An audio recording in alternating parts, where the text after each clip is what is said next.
What advice do you have for women in tech or in the working force that are experiencing imposter syndrome? At times in my career I have felt I am not qualified enough for my role even though I have the years and knowledge to back it up. How do I overcome this?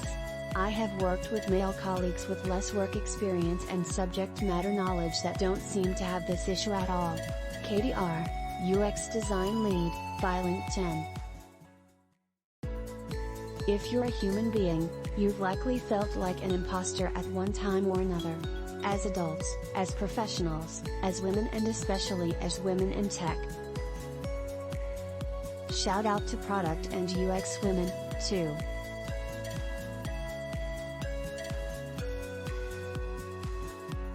Women account for just 16% of senior level technology jobs in the U.S. and only 10% of executive positions, according to the Quantifying Gender Gap study by Intello, a company helping recruiters find underrepresented job candidates.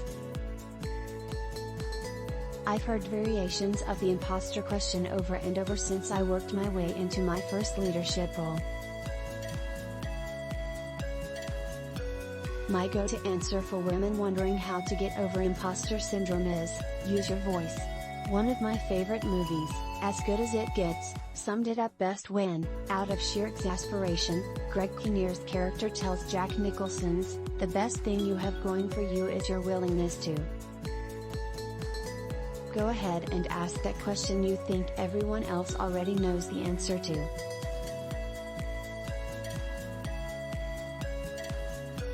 In small conversations and big meetings I remember that quote, even more so in times when I'm riddled with self-doubt and, let's be honest, ladies, that's most of the time. You may be wondering, why bother? It's true that staying under the radar can be comforting. By doing the minimum your role requires you can still keep those paychecks rolling in. Not taking a risk can be a safe way to avoid failure. It's also a good way to ensure nothing extraordinary happens, either. If you're driven to make a difference while climbing the corporate ladder, make yourself heard. Sometimes it might backfire, but I guarantee it will be beneficial more often than not. Here's what else I've learned clawing my way through difficult situations. Perhaps sharing will help you avoid some of that clawing. And please share your own experiences of successes and setbacks, and questions about challenging situations, in the comments section. Or email me at techlady@forbes.com. Many women I've met drown in anxiety over qualifications they think they're missing compared with their male peers or peers in general.